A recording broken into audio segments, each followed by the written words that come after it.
écoutez Taxi FM, musique, sport, information. Toutes vos passions sont forcément sur Taxi FM. Retrouvez tous les jours Eric Guetto aux commandes du meilleur taxi du matin. Taxi Média Show, c'est votre rendez-vous d'actualité matinale tous les jours de lundi à vendredi de 7h à 8h. Taxi Média Show, information, révélation, décryptage, tout ce qui fait la une est décortiqué par ceux qui font l'actualité. Taxi Média Show, c'est le meilleur taxi du matin. Bonjour à tous. Nous sommes très heureux de vous retrouver sur la radio Génial, le meilleur taxi de tout le matin. C'est le dernier numéro de Taxi Média Show cette semaine, et comme chaque matin, nous ferons le tour des rédactions pour comprendre les articles, les sujets traités par les confrères. Et vous comprenez que c'est cet ensemble que nous travaillons pour la beauté de l'information sur la radio Taxi FM Lomé. Taxi Média Show, aujourd'hui c'est vendredi 30 mars 2018. Il est 7h presque 8 minutes à Tochi et au Grand Carrefour dit Carrefour Bodiona. Bienvenue sur la radio. Taxi Média Show, le 7h Irrigator. Et dans les prochaines minutes, notre tour d'horizon traditionnel des rédactions. Il y a 4 que nous allons visiter ce matin. Le bi-hebdomadaire L'Alternative, le bi-hebdomadaire L'éveil de la Nation, l'hebdomadaire Vérité des Peuples et l'hebdomadaire Vos Populi. Nous aurons aussi au téléphone notre professeur Cyr, c'est dans un peu plus de 3/4 d'heure maintenant. Et puis les sports, tous les sports, ce sera avec Hugues Vignon à Tikbo. Ce sera aux alentours de 8h, 2 minutes environ. Taxi Média Show, Irrigator. Et nous commençons par le quotidien Liberté qui est dans les kiosques ce matin. Le confrère revient sur la gouvernance de Fort Gnassingbé. Fort Gnassingbé ou la priorisation de l'accessoire. C'est le titre de l'article que vous lirez à la page 3 du journal. Justice, un atelier pour crever les abcès. Trop de dossiers impliquant des hommes de droit. C'est ce que le confrère a écrit, vous lirez l'article dans le journal. Diocèse de Palimé, la messe chrismale célébrée sous haute tension, écrit ce matin le journal. Le confrère qui revient également sur le problème de chef-lieu de commune rurale de Zior 2. Les populations de Michintové adressent un mémorandum au chef de l'État. C'est ce que le confrère nous propose à la page 2, à lire donc dans le journal, le quotidien Liberté. L'autre quotidien aussi dans les kiosques ce matin, c'est Togo Matin. Togo Matin qui parle de revue à mi-parcours du PUDC. C'est l'homme Classou convie les acteurs à la coordination et la complémentarité. Vous lirez l'article dans le journal.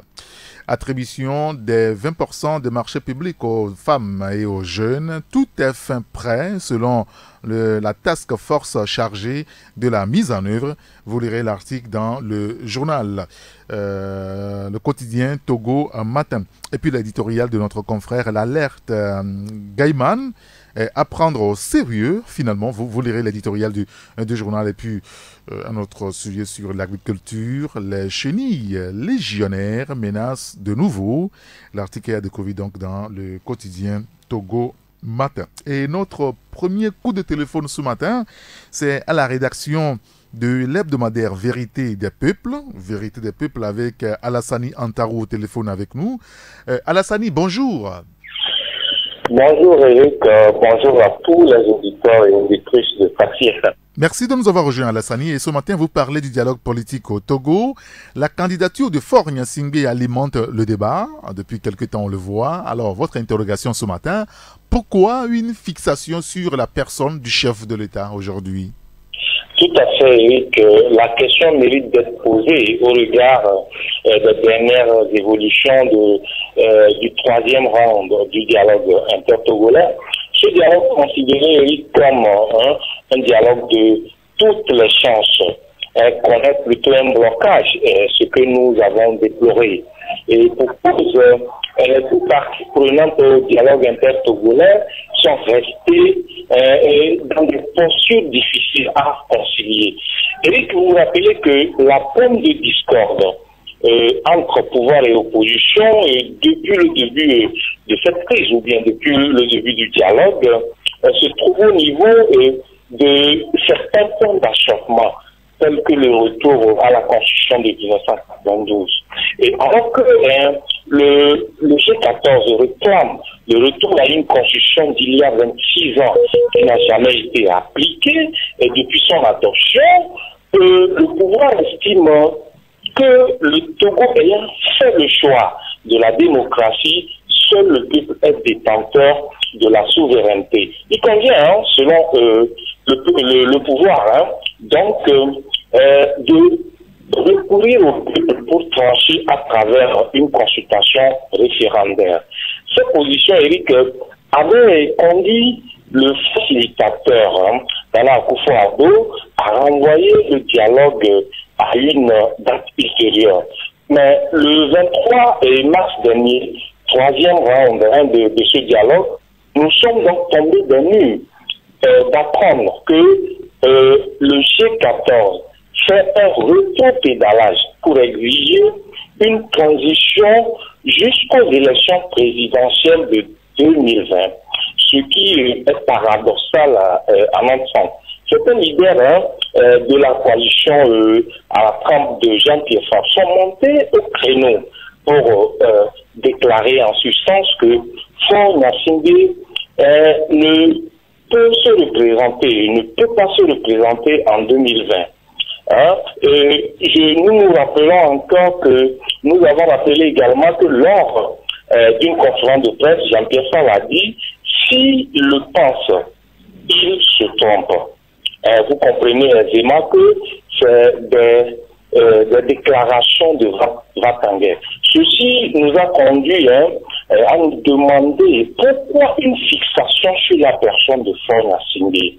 L'idée selon laquelle l'opposition qui, dans sa tentative de renversement, ou bien bien sûr de renversement du pouvoir par la rue, a échoué, cherche à obtenir du dialogue ce qu'elle n'a pas pu obtenir par la rue, n'est donc pas superfétatoire.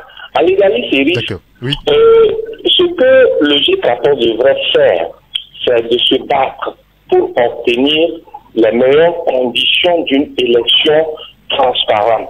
Si le G14 estime que Faure Gnassingbé est impopulaire, ce serait donc le moment de prouver, de le prouver et de le battre à travers les urnes, au lieu de rester dans des postures qui ne feront nullement avancer les choses. D'ailleurs, Eric, l'idée même de renvoyer un président de la République dont le mandat continue est vrai, et à notre sens, à un coup d'État, ce que la communauté internationale n'accepterait jamais de légitimer. Et il vaut mieux, selon notre sens, de faire un monde honorable et proposer ce qui est réalisable, Eric. Bien, très bien. Écoutez, on a compris, on lira l'article dans votre journal. C'est à la page 3. Vous parlez également de la crise dans le secteur de l'éducation. Le rapport du groupe de travail a été remis ces derniers jours au Premier ministre, Selom Klassou. Une lueur d'espoir se dessine enfin, c'est ça? Tout à fait, c'est ce que nous sommes amenés à conclure. Le bras de fer entre syndicats et gouvernement ne cesse de défrayer la chronique.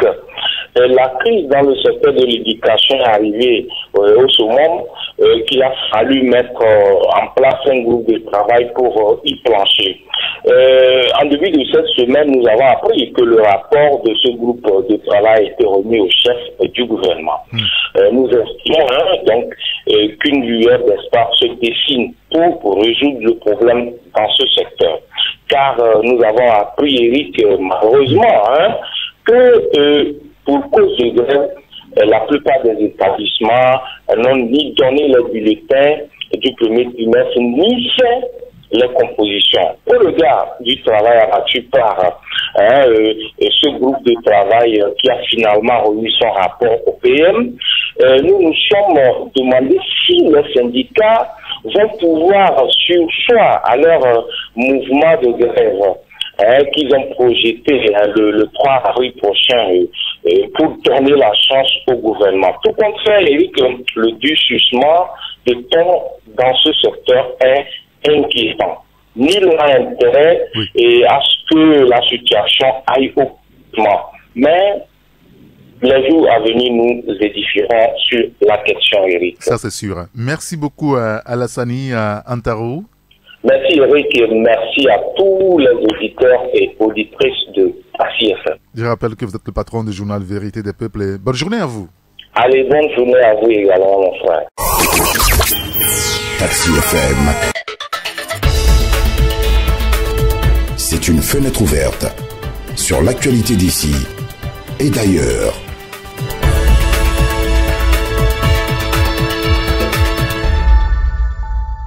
Il y a l'hebdomadaire Le Rendez-vous qui est dans les kiosques ce matin. Abi Alpha écrit sur la crise togolaise, écho de la dernière ronde. Quand les fous se réveillent, écrit notre confrère, vous lirez l'article dans le journal. Le RPT unir toujours à la manœuvre, chronique d'une fatwa contre les cadres du PNP. Le confrère revient donc sur le sujet ce matin. Et puis sur ce qu'il appelle intermédiation ou escroquerie, en tout cas c'est une interrogation de notre confrère, intermédiation ou escroquerie, Dimon Auré gruge des femmes pour pas mal de millions, hein, un peu plus de 60 millions de francs CFA. Vous lirez l'article dans le journal Le Rendez-vous. D'ailleurs, on va en reparler tout à l'heure avec Ferdinand Haïté qui a traité presque le même sujet. Et on me signale que Sam Diabo est au téléphone, le patron du journal L'éveil de la Nation. Sam, bonjour. Bonjour Eric, bonjour aux fidèles passagers, et sans oublier les fidèles passagères du plus beau taxi sympathique matinal sur la 93.1 à l'heure de Taxi Média Show. Parfait, très bien. Merci de nous avoir rejoint Sam. Et ce matin, on va d'abord parler du PUDC, puisqu'il y a une revue globale du PUDC sous la conduite du Premier ministre. Le mandat social de Faure Gnassingbé sur une bonne lancée finalement.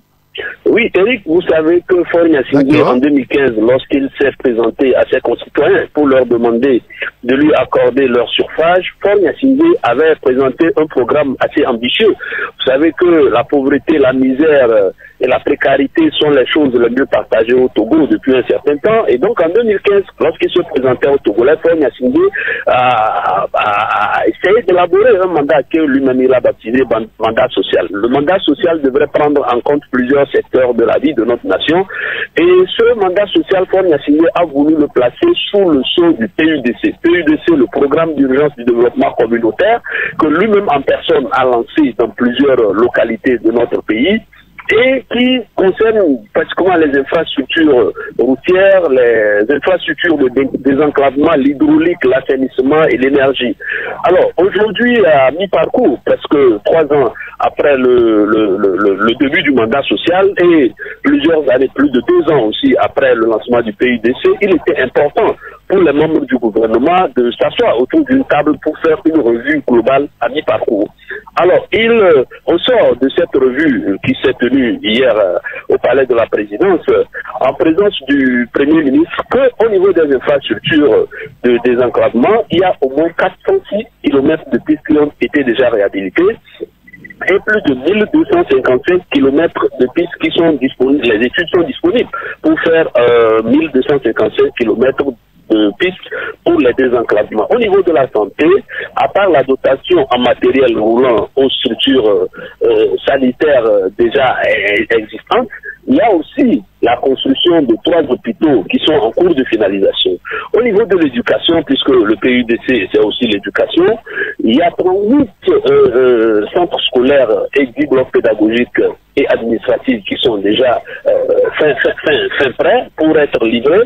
Il y a aussi 24 infrastructures scolaires et d'autres structures connexes qui sont liées à ces infrastructures scolaires qui sont en cours d'achèvement. Au niveau de l'hydraulique, parce que l'hydraulique, il faut reconnaître qu'il y a certaines localités de notre pays où les gens peinent encore à se doter de l'eau potable. Au niveau de l'hydraulique, donc le PUDC a déjà pu finaliser 54 mini-adductions d'eau, 629 forages qui sont en essence de construction. Mais au niveau de l'énergie solaire, parce que l'énergie solaire, vous savez, en ce moment précis, qu'à même à la dernière réunion Inde-Afrique, il a été question de l'énergie solaire, d'une alliance internationale pour l'énergie solaire.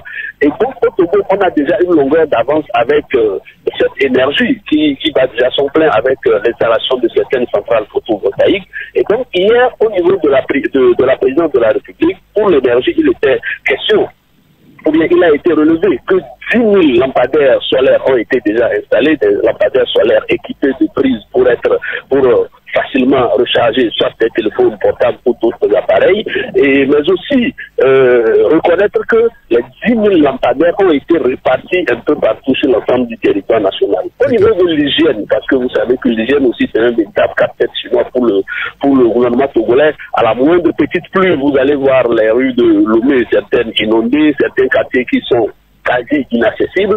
Et donc, dans le cadre du PUDC pour les jeunes et puis l'assainissement, il y a eu 10 bassins et lacs qui ont été construits et remis à la disposition des riverains.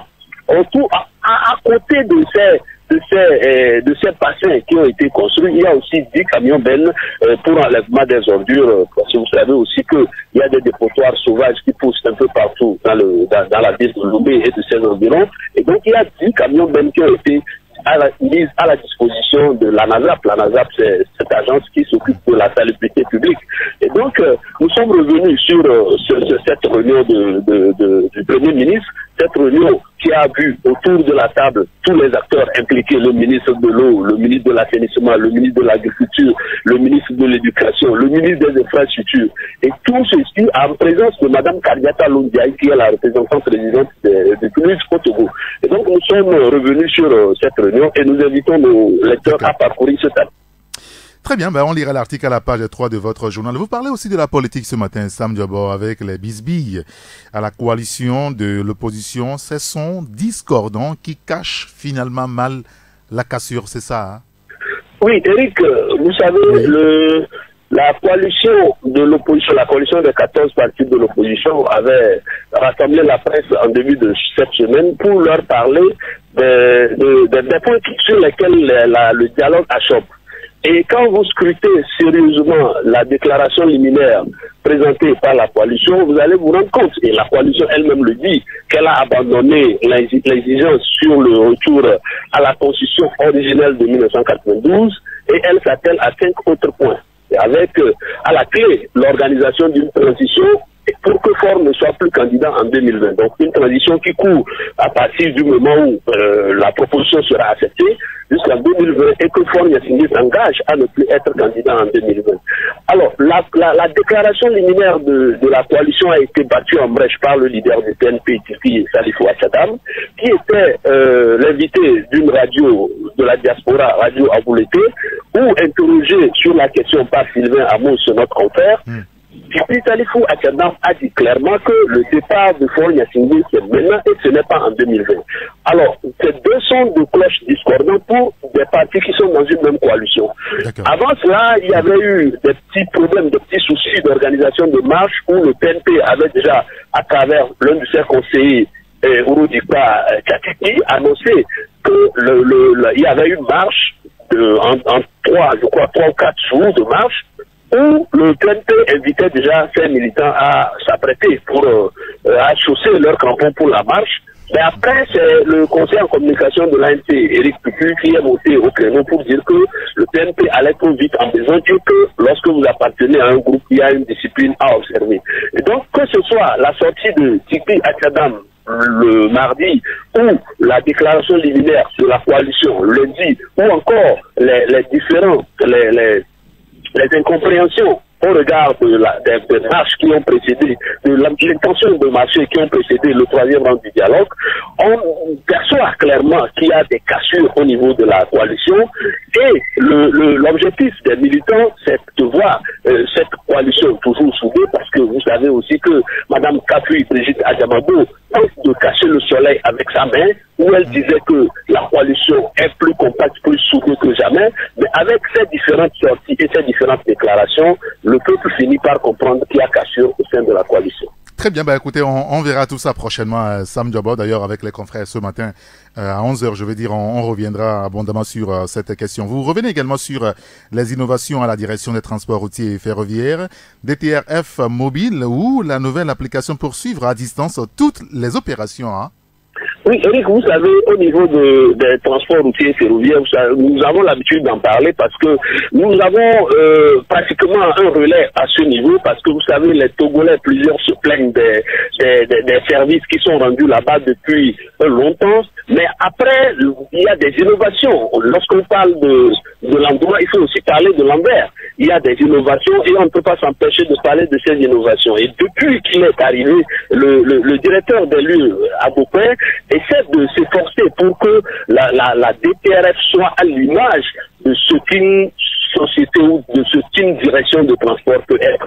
Et vous savez que le plus souvent, il y a de ces bagarres qui éclatent entre propriétaires et clients parce que vous donnez votre véhicule pour une immatriculation et parfois ça prend des jours, ça prend des semaines sans que vous ne soyez servi. Et aujourd'hui, il est possible, à partir d'une application qu'on a appelée DTRF mobile, de contrôler, de faire le suivi du processus dans lequel vous vous engagez au niveau de la DTRF. Alors, comment ça se passe? Lorsque vous rentrez dans sur votre téléphone ou sur votre tablette, vous pouvez rapidement, à partir de l'application Play Store, de cette application Play Store, bien sûr, à partir de Play Store, Google Play Store, vous pouvez interroger Google Play Store et il vous donne l'application DTRF. Vous allez dans Recherche, vous tapez DTRF mobile et puis vous avez l'application que vous installez sur votre téléphone. Alors, lorsque vous finissez d'installer l'application, on vous demande de vous enregistrer. Vous vous enregistrez en donnant vos noms et prénoms, le numéro de votre carte nationale d'identité, votre email. Et dès que vous finissez de vous enregistrer, il y a un certain nombre de boîtes qui vont s'ouvrir et sur lesquelles vous allez passer rapidement. Mais en même temps, lorsque vous finissez de vous enregistrer, il y a une phase importante. Il y a 4 icônes qui se présentent sur votre écran. Donc, parmi les 4 icônes, il y a enregistrement. C'est des exemples que nous donnons comme ça à la volée. Il y a enregistrement, il y a renouvellement du permis, il y a alerte et il y a aide et support. Alors, lorsque vous prenez le cas spécifique de l'enregistrement, c'est pour suivre le processus d'immatriculation d'un véhicule. Alors, vous êtes un client, vous avez déjà votre numéro de châssis, vous intégrez, il y a une fenêtre qui s'ouvre, vous intégrez votre numéro de châssis dans la fenêtre, et lorsque vous intégrez votre numéro de châssis dans la fenêtre, alors donc c'est là que commence le travail. Et il y a à partir de cet instant-là où vous validez, parce que quand vous rentrez le numéro de votre châssis, il faut confirmer. Dès que vous confirmez, il y a une boîte qui va s'ouvrir et qui vous indique pratiquement toutes les étapes qui sont requises et sur lesquelles vous allez voir à quel niveau vous pouvez y être. Alors, à ce niveau, justement, il y a des étapes comme l'UPRAD concessionnel. L'UPRAD, c'est les transitaires agréés ou bien l'union des professionnels des douanes. Donc, c'est ça qu'on appelle transitaire. Mais ceux qui sont beaucoup plus reconnus, ceux qui sont agréés. Donc, vous avez l'étape UPRAD concessionnaire, vous avez l'étape vérification des données douanière, vous avez l'étape date de convocation pour payer, vous avez encore l'étape en attente de la réception technique et vous avez aussi l'étape attribution du numéro. Donc, lorsque vous suivez sur votre téléphone toutes ces étapes qui s'affichent, vous allez voir des endroits où c'est coché. Là où c'est coché, ça veut dire que votre véhicule a déjà dépassé cette étape. Et là où ce n'est pas encore coché, vous savez que votre véhicule est en attente d'arriver là-bas. Et donc, à partir de cet instant, vous allez vous rendre facilement compte que le véhicule que vous avez remis, par exemple, à un transitaire pour immatriculation, voilà à quel niveau le véhicule se trouve. Et ça vous évite, et que ce soit à vous ou au transitaire, ça vous facilite la vie parce que à partir de cet instant, vous savez à quel niveau vous êtes et ça marche.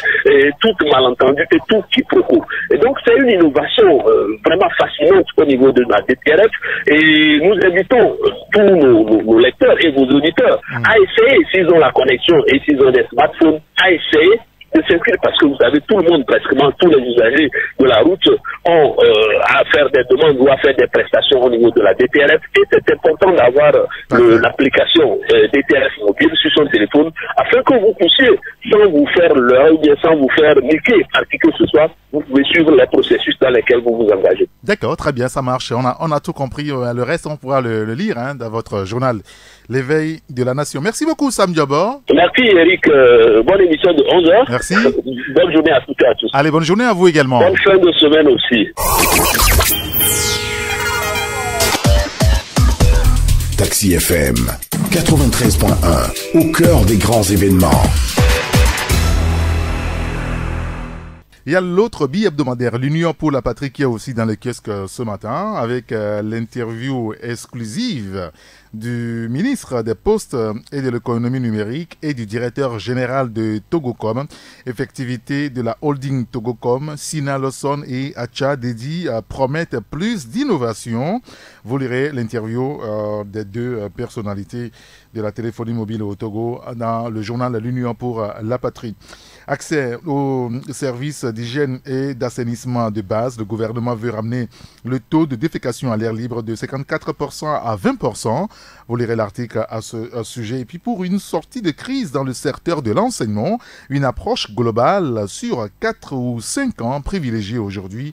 Les détails, c'est dans le journal L'Union pour la Patrie. Le confrère qui parle également de l'émission des titres sur le marché financier régional. Le Trésor public boucle le premier trimestre par des obligations de 20 milliards ce vendredi même. Les détails sont à découvrir dans le journal L'Union pour la Patrie. On me signale que la rédaction du bi-hebdomadaire L'Alternative est au téléphone. C'est Ferdinand Haïté, le patron, qui est avec nous. Ferdinand, bonjour. Bonjour, grand citoyen d'État. Merci de nous avoir rejoints, mon cher grand citoyen d'État Ferdinand Haïté. Et ce matin, vous publiez un document exclusif. C'est sur le coup d'État manqué au Burkina Faso. Et vous relevez l'implication du régime de Faure Gnassingbé puisque Diendéré a balancé le trophée Massina. C'est ça? Oui, tout à fait. C'est une exclusivité de l'alternative. Vous savez que le 15 septembre, le 16 septembre 2015, il y a eu une tentative de coup d'État au Burkina Faso où le régiment, le RSP, à l'époque la carte rapprochée et pléthorienne de Blaise Compaoré, avait tenté de renverser les institutions de la transition. À l'époque, il y avait à la tête du pays M. Kafando et M. Isaac comme Premier ministre. Alors, cette tentative de coup d'État menée par le RSP a créé un soulèvement populaire de Burkinabé. Une répression sanglante s'en est suivie. Et au cours de ce coup d'État, il y a certaines unités qui avaient refusé d'accompagner les putschistes, notamment la gendarmerie et la police, qui sont les forces qui participent souvent au maintien d'ordre. Alors très tôt, après une dizaine de morts, le RSP s'est confronté à un masque de matériel de répression, parce que c'est pas une unité qui était formée au maintien d'ordre. Alors le général Diendéré, très acculé, a dû s'adresser à deux pays pour avoir du soutien, la Côte d'Ivoire et le Togo. Donc à l'époque, il y avait des informations qui circulaient comme quoi le Togo était très impliqué dans ce coup d'État. Et on en sait un peu plus aujourd'hui avec la déposition du général Diendéré, dont nous avons obtenu des extraits qui concernent le Togo. Vous savez très bien qu'ils sont actuellement en procès avec cette affaire au Burkina Faso. 83 personnes sont accusées. Les charges sont très lourdes. Donc les figures de pro sont le général Diendéré et le général Bassoré. Alors, le document que nous publions ce matin en exclusivité, c'est l'extrait de la déposition du général Diendéré qui en dit un peu long sur l'implication du Togo, notamment du régime de Faure Gnassingbé, qui ils ont sollicité au Togo, qui a été le contact, comment ils sont arrivés au Togo, au nord du Togo, à Tapaon, pour récupérer le matériel, comment ils ont franchi la frontière, qui était leur contact à Tapaon, qui a chargé le matériel, comment ils sont repartis de Tapaon vers Ouagadougou pour aller continuer la répression. Donc, c'est un document, une déposition exclusive qui a toute son importance en ce moment-ci et qui prouve que le Togo était vraiment impliqué à un haut niveau dans ce coup d'État et cette déposition n'arrange pas les affaires de Faure Gnassingbé qui est actuellement président de la CEDEAO. Et on voit bien que déjà au Burkina, des voix s'élèvent, des pressions sont faites actuellement sur le président Kaboré pour qu'il demande des comptes à son homologue populaire parce que cette oppression a fait quand même 15 morts et 114 blessés, énorme destruction dans le pays et les organisations Burkina Faso demande qu'un mandat d'arrêt international soit lancé contre ceux qui au Togo et en Côte d'Ivoire ont donné leur appui à la répression au Burkina Faso, ceux qui ont aidé les Burkina à renverser les institutions de la transition. Donc c'est une exclusivité de l'alternative que nous balançons ce matin. C'est une première partie de la déposition du général Tendjéré, les extraits concernant le Togo. D'accord, très bien. Écoutez, Ferdinand, on lira l'article avec intérêt. L'article là, c'est à la page 3 de votre journal, L'Alternative. Vous revenez également sur l'interdiction des manifestations publiques, le pouvoir de Faure Gnassingbé dans la violation permanente de la Constitution, c'est ça? Oui, tout à fait, c'est une aberration. On ne peut pas se permettre on ne peut pas s'appuyer sur un bout de papier, une entente entre deux protagonistes au cours d'un dialogue dans une salle de 2 février pour en faire un élément qu'on met au-dessus de la Constitution pour interdire les manifestations. Je l'avais déjà dit lors d'une de mes interventions en disant clairement que c'était un manque de vigilance ou une erreur de l'opposition d'avoir accepté au cours de ces réunions préparatoires du dialogue de renoncer aux manifestations contre une promesse virtuelle du pouvoir qu'elle n'a jamais eue, c'est-à-dire la suspension du processus électoral. Aujourd'hui, l'opposition se retrouve liée par cet accord bidon, ce truc bidon, et le pouvoir s'en sert tous les jours pour interdire les manifestations. En disant, oui, écoutez, on a décidé ensemble de ne plus manifester, l'opposition a donné sa parole, et maintenant, on utilise cet argument au son bout du papier pour interdire toute manifestation dans le pays. C'est quand même extrêmement grave. Un bout de papier signé dans une salle, l'engagement des protagonistes ne peut pas être opposable à d'autres entités de la société qui veulent exercer leur droit de manifestation ou qui veulent exercer leur droit civique. Donc, cette interdiction de la manifestation de la STT par la mairie de Lomé est une aberration. À la limite, c'est une connerie. Et donc, je pense que aujourd'hui, le pouvoir est à bout et cherche tout élément qui peut lui permettre de museler l'expression libre dans le pays. Et donc, nous sommes revenus dans une analyse sur cette dernière interdiction de la mairie de Lomé, de la manifestation, de la marche des travailleurs, tout en précisant que c'était bien évidemment un manque de vigilance ou une erreur de l'opposition d'avoir remis leur âme favorable à l'adversaire. Il faut sortir de ce piège-là à fond et se dire, comme les choses n'avancent pas, comme les discussions n'avancent pas, comme tout traîne, chacun repose sa meilleure manière de mettre la pression sur l'autre, c'est-à-dire reprendre les manifestations. Donc, c'est une analyse qu'on a eu à faire ce matin. Parfait, très bien. Tout à l'heure, vous parlez de la SCT qui donc sera en assemblée générale cet après-midi même au niveau du centre communautaire de Tocoin pour décider de la suite à donner finalement l'interdiction de l'autorité par rapport à leur manifestation demain samedi. L'autre sujet que vous évoquez, j'ai fait allusion à cela tout à l'heure dans le journal Le Rendez-vous, c'est ce que vous appelez politique et éthique. Le très vertueux Dimon aurait pris aujourd'hui un flagrant délit d'escroquerie, c'est ça? Oui, grand citoyen d'État, c'est une véritable affaire rocambolesque dans laquelle est impliqué l'ancien ministre de la Communication, actuel député à l'Assemblée nationale. Vous savez, ce monsieur, c'est le plus grand donneur de leçons au niveau de la classe politique. Personne là, grâce à ses yeux, il tire sur tout le monde, pouvoir, opposition. Le plus intelligent de toute la classe politique togolaise, c'est lui.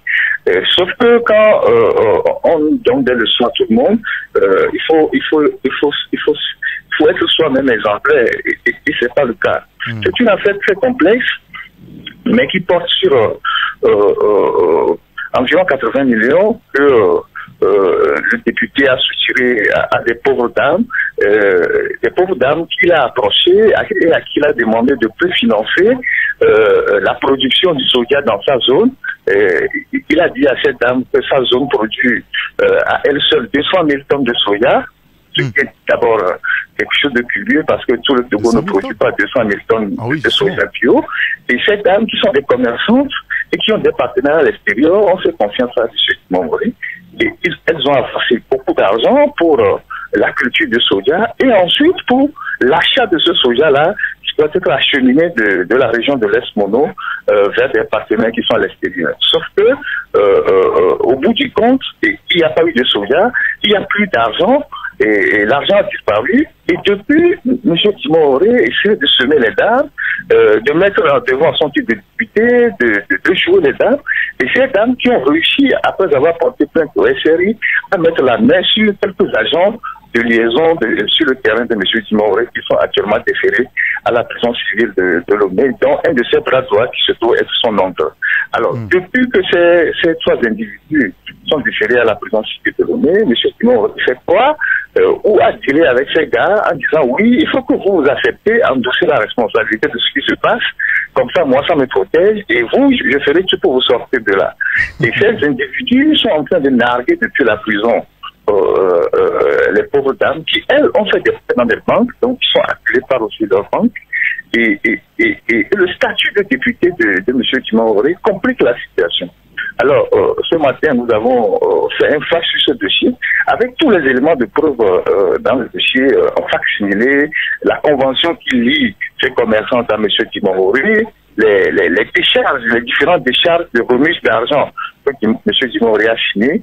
Et donc, c'est quand même dommage que ceux qui sont chargés de voter des lois à l'Assemblée nationale et contrôler l'action gouvernementale sont ceux qui se versent dans l'escroquerie en bande organisée, sont des pauvres femmes qui sont des commerçants. Donc, l'affaire est tellement actuellement sur la table du doyen des juges d'instruction, mais M. le député, fort de son humilité, se pavane tranquillement et tient son téléphone, avance des arguments comme il veut, ne veut pas respecter ses engagements et les pauvres dames ne savent pas à qui s'adresser.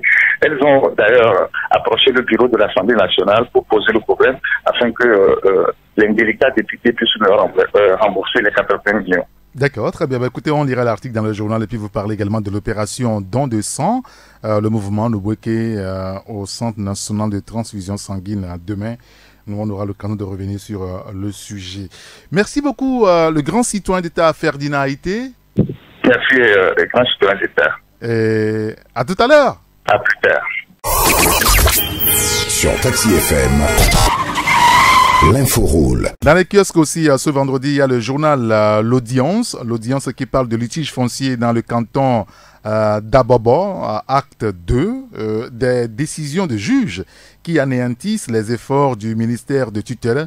Un arrêt incohérent de la Cour suprême à l'origine de violents affrontements probables entre collectivités Zoumakbe, Dara et Guidignan. Vous lirez l'article dans le journal. Le confrère qui parle également du Salon international de l'eau, de l'énergie et de l'environnement du 24 au 28 avril prochain à Lomé. Et puis consolidation à la base, la militante Tchegan installe les structures locales UNIR dans la préfecture de Kpélé. Le confrère revient sur le sujet. Et puis sur les travailleurs de Mousse Confort qui menacent d'entrer eux aussi en grève pour mauvaises conditions de travail. C'est finalement à tous les niveaux, on va dire. Et c'est Kovadis Mopao qui est au téléphone. Kovadis, bonjour. Bonjour Eric, bonjour à tous les auditeurs. Merci de nous avoir rejoints. Vous êtes le patron du journal La Voix du Peuple, Vox Populi. Et ce matin, vous parlez d'un décret contradictoire pris en Conseil des ministres, le Conseil des ministres du 21 mars dernier. Que devient le décret qui prévoit la visite technique par an? C'est votre interrogation ce matin. Oui, c'est Eric. Il s'agit du premier décret adopté par le Conseil des ministres du 21 mars 2018 portant protection du patrimoine routier et des équipements connexes.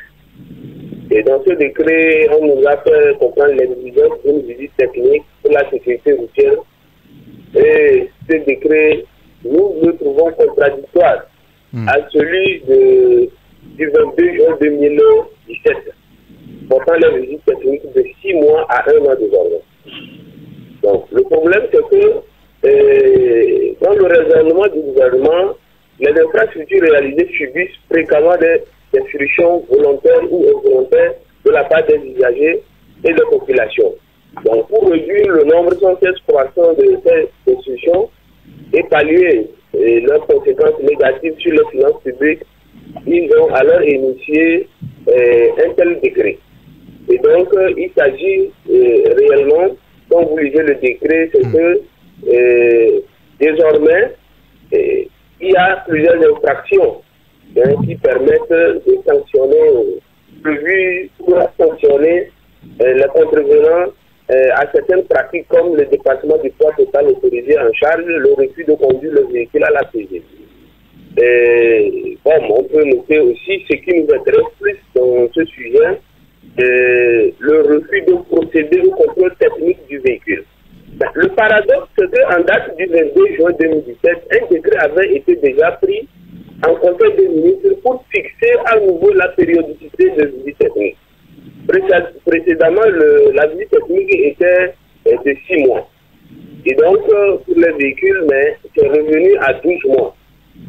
Ce qui est contradictoire parce que si aujourd'hui on dit que la visite technique est une sécurité pour les usagers de la route, bon, il est clair que ça permet de connaître l'état réel de l'engin.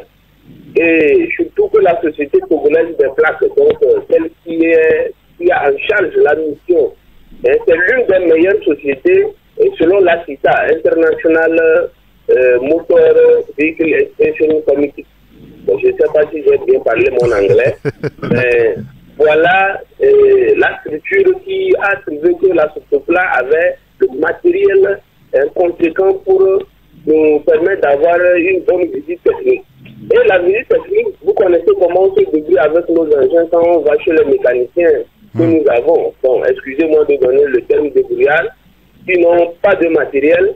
Donc, ça fait que, à part de la visite technique, vous connaissez l'état réel de votre véhicule et alors vous pouvez aller directement dire, voilà, ici j'ai un problème, la panne est là, voilà ce qu'il y a.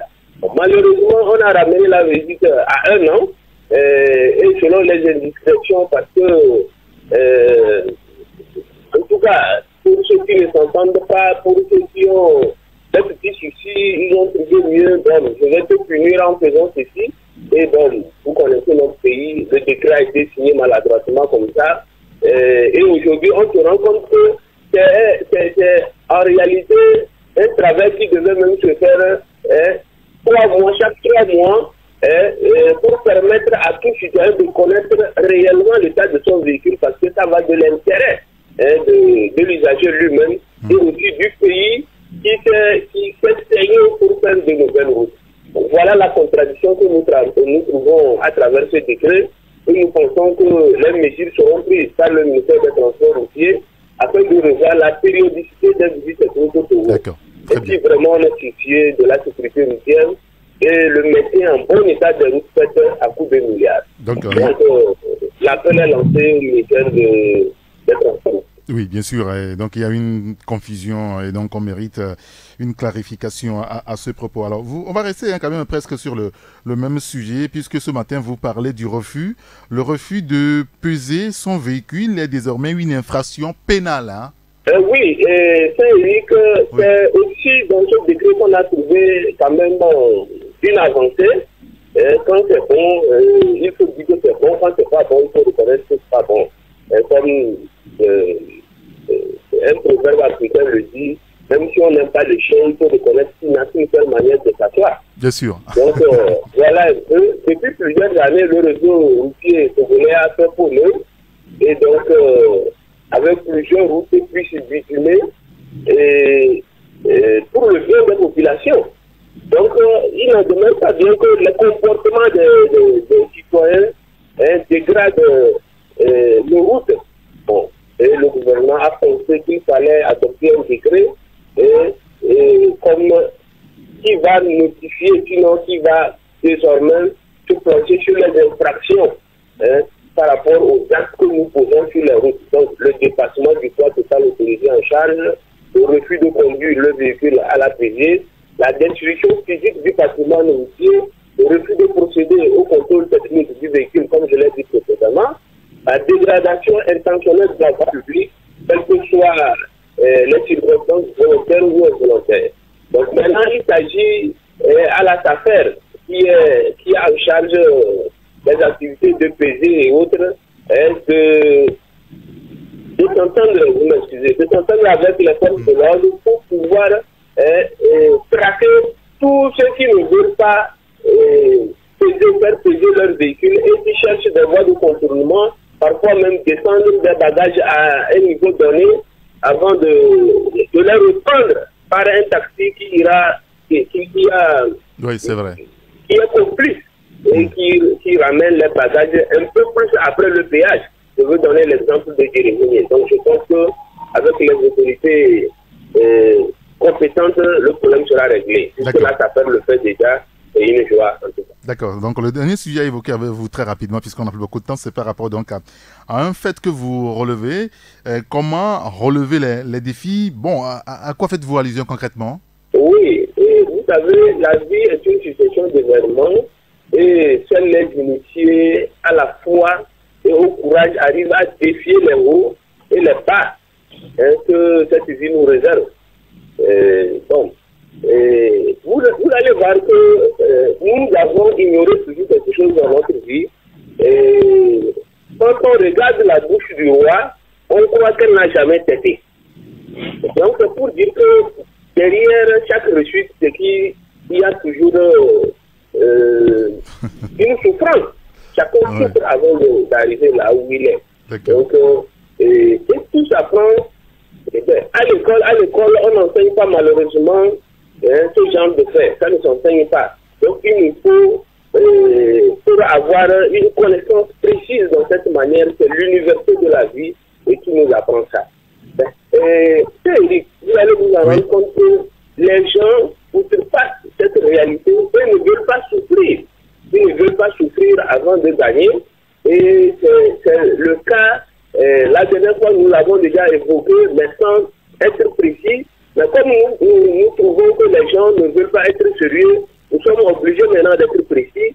Nous avons parlé d'un magistrat qui est, bon, je ne sais pas le terme qu'il faut lui donner parce que dans notre langue, dans nos langues locales, tout ce qu'on peut dire, que ce soit escroquerie, abus de confiance, détournement, ça s'appelle le vol.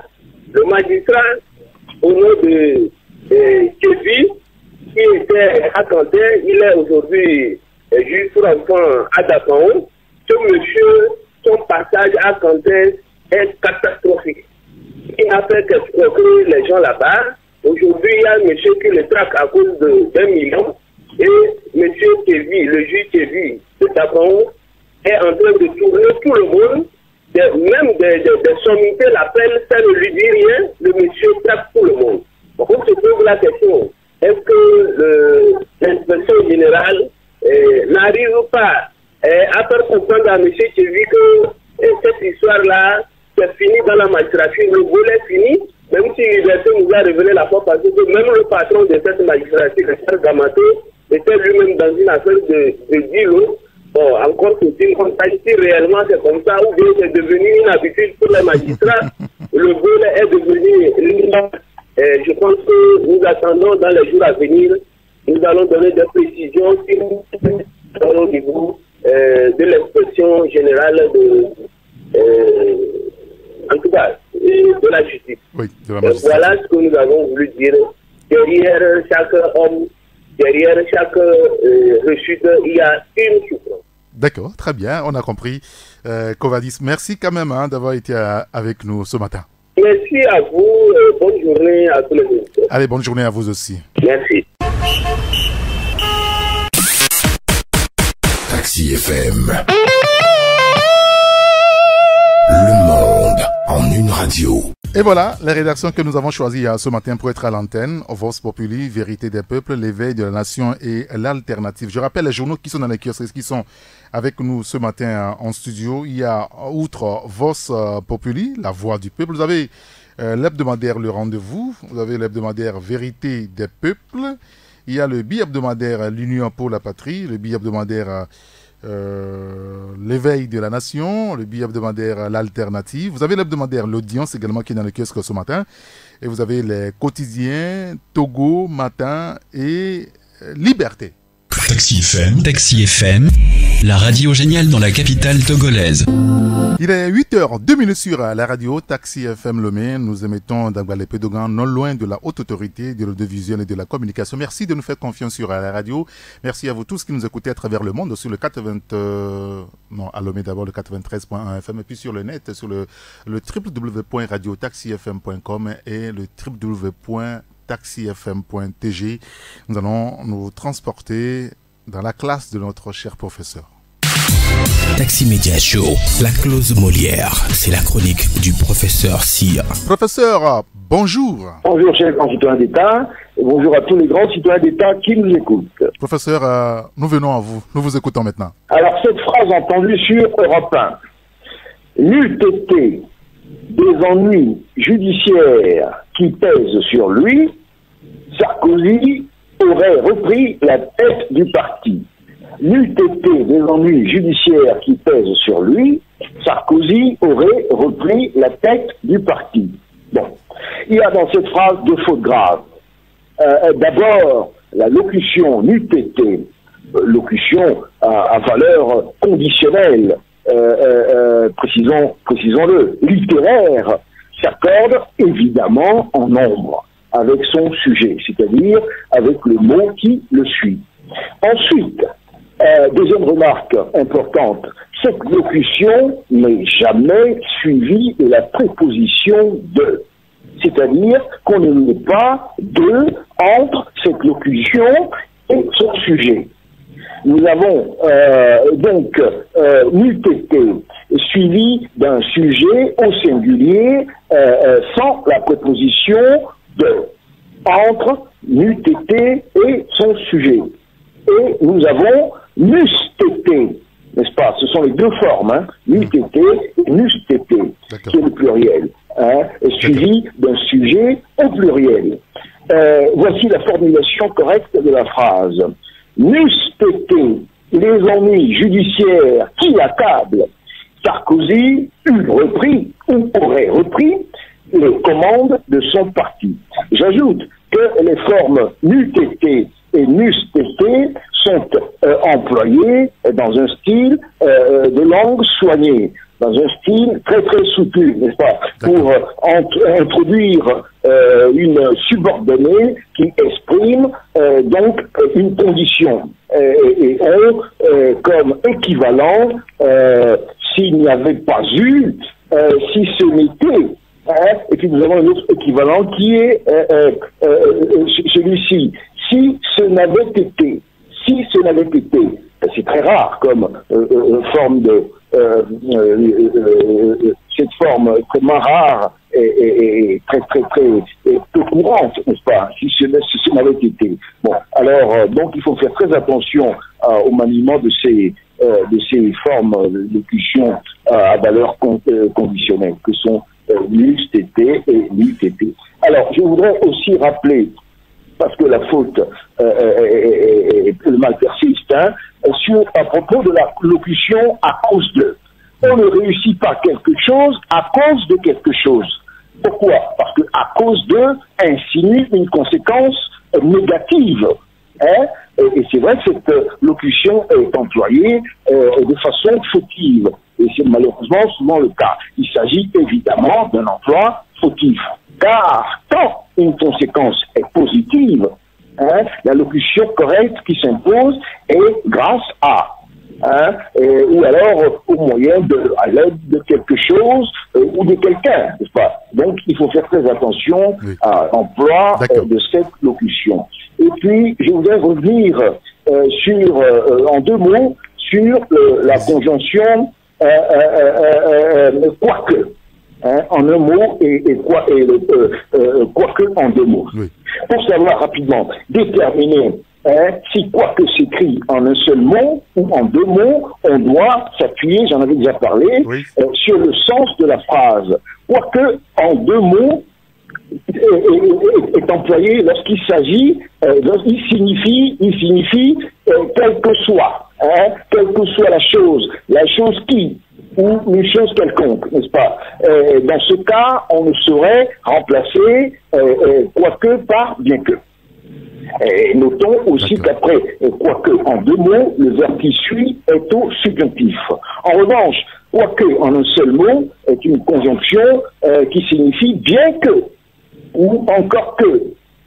Après ce quoique, on trouve généralement un verbe au subjonctif, un adjectif, un participe passé ou un complément, n'est-ce pas? La conjonction quoique se lit devant un si, en, il, elle, ou un ou une, n'est-ce pas?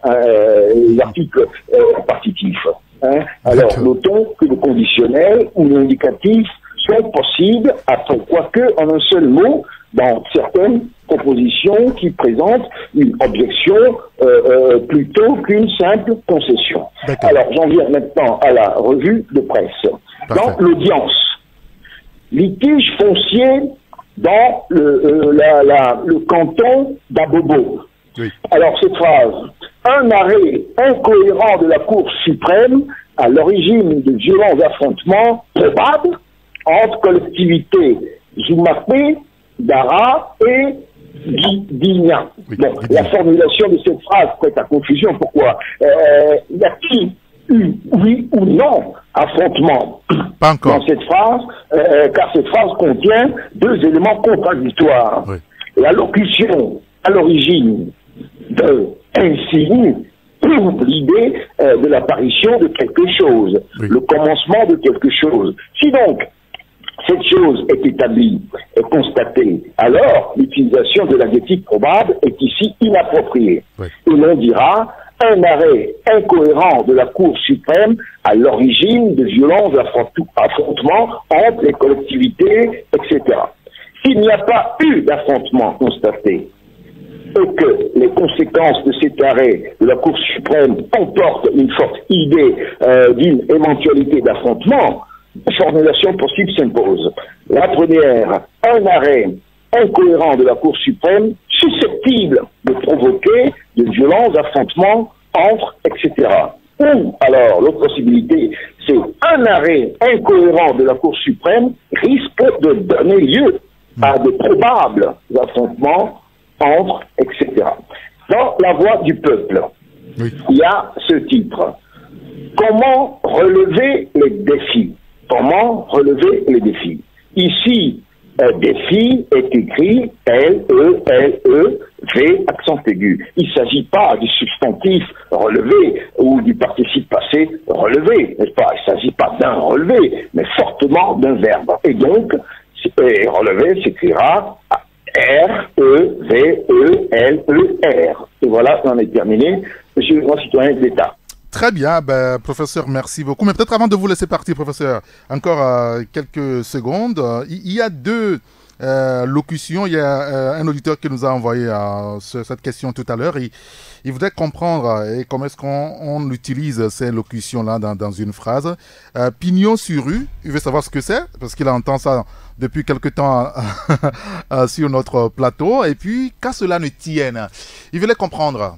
Très bien, pignon sur rue. Oui. Pignon sur rue, c'est quelque chose qui est, disons, connu de tous. Quelque chose que tout le monde connaît, voilà. Qui n'est pas caché, qui est placé à la vue de tous. C'est ça. Donc on dit que cette banque a pignon sur rue, c'est-à-dire que cette banque est connue de tout le monde et qu'elle est visible de tout le monde. C'est ce que ça veut dire. Et qu'à cela ne tienne, j'avais déjà parlé de cette locution, qu'à cela ne tienne, c'est-à-dire que c'est une locution qui signifie tant qu'à faire, n'est-ce pas? Il souligne de tant qu'à faire. Et donc, elle est aussi simple, on l'utilise dans des conditions où on se pose une certaine question, ou en tout cas on est face à l'étonnement de quelque chose, tant qu'à faire, faisons-le, car cela nous tient, vous comprenez, c'est aussi simple que ça. D'accord, très bien, donc j'en profite pour donner votre mail une nouvelle fois à nos auditeurs pour les questions, des préoccupations, c'est sur... votre mail, c'est professeur.sir@yahoo.com. Professeur, comme on écrit un professeur, professeur. Sir, c'est C-Y-R. Donc, professeur.sir@yahoo.com. Merci beaucoup, professeur Sia. Je vous en prie, et puis bon début du week-end à tous les grands citoyens d'État. D'accord. Très bien, merci et bonne journée à vous. Merci, au revoir. À très bientôt, professeur. À bientôt. Taxi FM 93.1. Taxi Média Show, la chronique des sports. La chronique des sports et on enchaîne avec Hugues Vignon-Atipo. Bonjour Hugues. Oui, bonjour Eric Gaton. Merci de nous avoir rejoints. Nous allons commencer avec les préparatifs de la Coupe d'Afrique des Nations Juniors. Le Togo qui défie ce dimanche le Gabon. Hein? Oui, les préliminaires Ils sont prêts? Les préliminaires de cette Coupe d'Afrique des Nations des moins de 20 ans donc, se déroulent ce week-end sur le continent. Alors, à Libreville, le Togo défie le Gabon ce dimanche donc pour le compte du match aller. Il faut rappeler que la délégation togolaise quitte Lomé ce vendredi en fin de matinée. Alors, pour son ultime match amical de préparation, c'était le seul d'ailleurs. Les éperviers juniors ont livré un match amical hier jeudi contre l'équipe B de l'Est au théâtre score final. Un but partout, but de Karkoma Joël pour l'équipe de l'Est au théâtre, égalisation de Ouro Ramzi à la 90e minute pour l'équipe de la sélection des moins de 20 ans. On peut écouter Yvié Ekwevi, le sélectionneur des moins de 20 ans du Togo, qui revient d'ailleurs sur la configuration de son équipe. Il ne veut pas se prononcer avant le match aller ce dimanche à Libreville face au Gabon. Nous allons écouter Yvié Ekwevi. J'avais un souci de défenseur. Qui dit milieu récupérateur dit automatiquement défenseur. Il faut essayer de leur mettre ça dans la tête pour que grand qui n'ait pas de problème. Donc c'est ce que j'ai fait. J'ai transformé des milieux en défenseurs et ils ont répondu logiquement. Une équipe nationale n'est jamais bouclée. Vous n'êtes pas sans savoir que c'est les meilleurs du moment qu'on prend. Si du retour de Libreville, je trouve encore mieux que ce que j'ai sous la main, je les prends. Je dirais que j'ai eu un renfort de 4 joueurs d'un centre et ce renfort est salutaire. Je ne peux pas en un seul match me prononcer. Je crois que, mais arrivé en terre gabonaise, nous allons essayer de nous entraîner dans la journée de samedi, faire la reconnaissance du terrain et je pourrais me prononcer au retour au pays. Voilà, Yvié Ekwevi qui va se prononcer sur cet effectif-là au retour du pays, juste après donc ce match aller contre le Gabon. On souhaite de bonnes chances à cette sélection des moins de 20 ans du Togo. Il faudra noter également que ce match tombe à pic pour l'équipe de l'AS OTR qui est engagée dans le championnat puisque ce match a permis à l'équipe, la deuxième équipe d'être en jambes. Nous allons écouter Ouro Kourachagara, l'entraîneur adjoint de l'AS OTR. Il y a beaucoup de jeux qui se sont sortis positivement comme négativement. C'est un match qui est venu à la dernière minute. C'est venu de la fédération. On ne peut pas refuser la demande de la fédération. Et ces jeunes qui sont là pour représenter le pays, c'est pour notre cause. Donc ça nous a permis d'essayer d'autres stratégies, une autre façon de jouer. Et voilà, un match uni, un but qui est venu tardivement, un but égalisateur. C'est vrai que ça fait mal, mais je suis content pour ces jeux. Aujourd'hui, celui qui est à féliciter, c'est le doyen Ivy. Ce n'est pas vraiment possible de prendre une équipe à moins de quelques jours et avoir une telle cohésion comme ils l'ont fait ce soir. C'est à féliciter, mais ce que ces jeunes ont, c'est de l'énergie qu'ils donnent. Et j'espère que ça serait pareil au Gabon pour que le Togo sorte victorieux. On verra bien. Le match, c'est demain. Dimanche, ça va se jouer donc à Libreville. On verra comment les éperviers juniors vont se comporter. Programme maintenant de la 22e journée du championnat national de football de première division. Oui, pas de répit pour les clubs de l'élite qui vont disputer donc la 22e journée ce week-end pascal. Ouais. Alors demain, samedi, les SOTR affrontent l'association sportive des chauffeurs de Cara pour le match avancé de cette 22e journée du championnat national de football de première division. Le match match a lieu au stade Jeunesse Club d'Agonivé. Alors, tous les autres matchs se disputent le dimanche 1er avril. Atchevier Espoir accueille le leader Gomido FC de Kpalimé. Son dauphin Koroki va livrer un véritable duel face à Maranatha Wome. Akara Asco offre son hospitalité à Kotoko de Lavier. Fouadan reçoit Agaza à Dapaon. Unisport en découdra avec Unisport, oui, en découdra avec, je vais revoir donc cette affiche-là. Abassa Bikenti affronte Dito FC. La grande affiche de cette 22e journée oppose au stade municipal de Lomé, l'Est, Togoport, à Semassi de Sokoré. Un véritable duel pour cette 22e journée à Lomé pour le club portuaire. Le club portuaire qui affronte Semassi de Sokoré, et on va dire qu'en milieu de semaine pour la mise à jour du calendrier, l'Est, Togoport de Lomé et Espoir FC de Zio se sont neutralisés 0 but partout. Le match a eu lieu au stade Dr Kaolo de Tchevier. Très bien. Et puis, le programme de la 15e journée du championnat national de football de 2e division 1. Oui, dans la zone sud, Hirondelle affronte SNFPT FC, match avancé prévu demain, samedi, bien sûr, à Couvé. Les autres rencontres se disputent le dimanche. Arabia reçoit Entente de Lomé à Tablibo. Asfosa accueille Ifodje au stade d'Ablogame. Bolesou en découdra avec l'étoile filante à Nero. Okiti affronte Abouossé à Badou. Pour le compte de la zone nord, le Tchaoudio Athletic Club se mesure à Tignois de Saint-Cassé demain samedi en match avancé pour le compte de la zone nord. Dimanche, Agoua affronte Doumbé de Mango à Koussuntou. L'Aïd d'Anpen affronte Foupa à Guérenkouka. Odalou de Kamboli offre son hospitalité à Kakad, bien sûr à Kamboli. Et enfin, Sarah FC affronte l'AS Bina à Bafilo. Tout à l'heure, vous parlez de Unisport, c'est contre Ange à Sokolé. Justement. Et puis, le programme de la 3e journée du championnat féminin de football. Ah oui, le championnat féminin bat son plein également au niveau des dames, avec déjà demain samedi un match avancé qui se joue donc pratiquement tous les matchs se jouent au niveau de la zone nord demain samedi. À Kouloundé, Gazelle reçoit Djabir. À Bassa, les Lions affrontent Étoile Féminine. À Tchamba, Neusta a rendez-vous avec Djara. Et puis à Tapamé, Pilote qui a rendez-vous avec Bella FC, donc c'est l'équipe de Kara.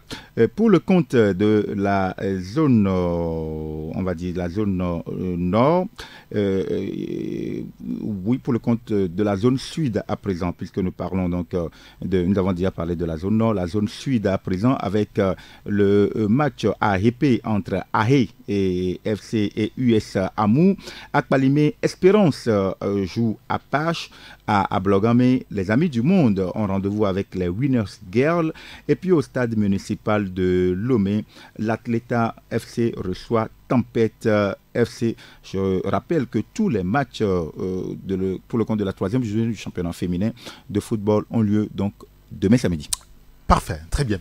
Et c'est parti pour l'édition 2018 des championnats universitaires. Oui, démarrage donc mercredi des championnats universitaires 2018 de football. Pendant au moins un mois, 27 facultés des écoles supérieures de la région maritime et Lomé commune vont rivaliser dans 9 disciplines sportives au total, notamment le foot, l'athlétisme, le football féminin, il y a le basketball, il y a également le judo, le basketball, et plusieurs disciplines qui sont donc prévues, également le handball pour le compte donc de ces championnats universitaires 2018 de football.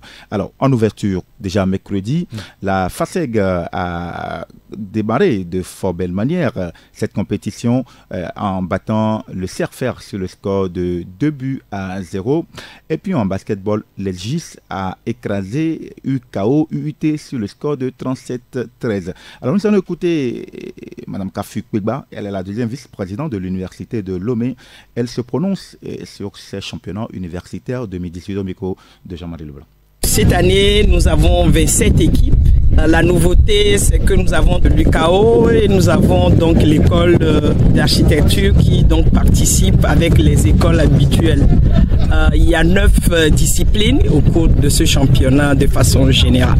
Comme toute compétition sportive donc est placée sous le signe donc de l'unité de nos écoles et facultés, de la fusion et de l'intégration de nos jeunes ou de la jeunesse estudiantine de façon générale. Lors de ces championnats, on donne l'occasion à nos jeunes donc de se connaître, de se côtoyer et de cultiver le vivre ensemble, le fair play. Le fair play et encore le fair play. On est là pour se connaître, on est là pour familiariser, pour faire la fête, que les meilleurs gagnent et que les moins bons les accompagnent et qu'à la fin, nous tous, nous réjouissons d'avoir donc passé de bons moments ensemble. Alors, que le meilleur gagne pour Kafu Peba, elle est la deuxième vice-présidente de l'Université de Lomé. Alors, on rappelle rapidement le programme de cette journée de vendredi en football. Nous allons suivre le match ESA UKO UIT, INJS qui affronte IRIS et SD qui joue contre le CFC et puis ainsi qui affronte Formatec.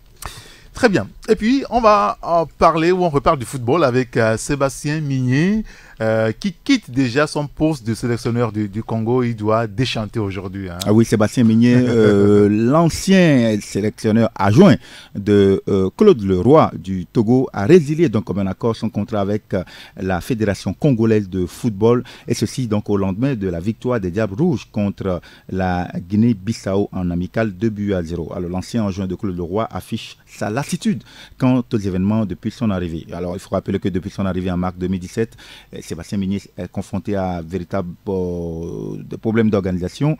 Il le justifie notamment par le départ d'Alfred Opembu, qui est le ministre des Sports sur lequel il a été recruté. Depuis Hugues Ngulendele, les choses se sont dégradées. Dernier épisode, le stage à Paris la semaine dernière avec l'annulation dans un premier temps du match contre les Durtus. Le coup de gueule sur les conditions d'organisation de Thierry Bifouman ont véritablement excédé l'ancien adjoint de Claude Leroy, donc Sébastien Migné, et le Congo, c'est désormais de l'histoire ancienne. Oh oui, mais dans sa lettre adressée donc aux autorités congolaises, il parle beaucoup plus de l'argent. Ça fait, on ne le paie pas comme il veut. Et puis on le paie en francs CFA, ce qui n'arrange pas. C'est le nerf de la guerre. Ah ouais, il parle beaucoup plus d'argent plutôt que des choses sportives. Alors, on va parler du tournoi ATP de Miami. Sacha Zverev, vous allez me dire si j'ai bien prononcé, et passe la vitesse supérieure. Hein. Oui, tournoi ATP de tennis de Miami, c'est bien sûr le tennis. Et puis, c'est bien Sacha Zverev qui est qualifié pour les quarts de finale du Master 1000 de Miami après sa victoire sur le Croate Bogdan Cilic en 2-7, 6-4, 6-4. Plus le tournoi avance, plus Sacha Zverev est impressionnant, l'hésitant lors de ces deux premiers matchs au point d'avoir besoin de 3-7 pour éliminer Daniil Medvedev. Puis David Ferrer, l'Allemand a passé la vitesse supérieure depuis le début de semaine.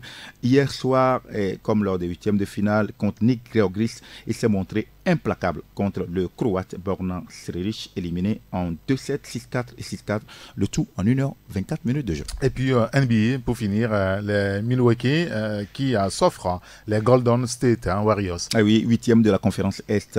Milwaukee est allé battre les Golden State 116-107, deuxième à l'Ouest, champion en titre chez lui, et c'est à l'entrée du dernier quart-temps. Les Milwaukee Bucks comptaient 20 points d'avance sur les Golden State Warriors. Gianni Antetokounmpo et ses coéquipiers ont finalement résisté au retour des Californiens pour s'offrir une belle victoire 116-107 sur le parquet des champions sortants.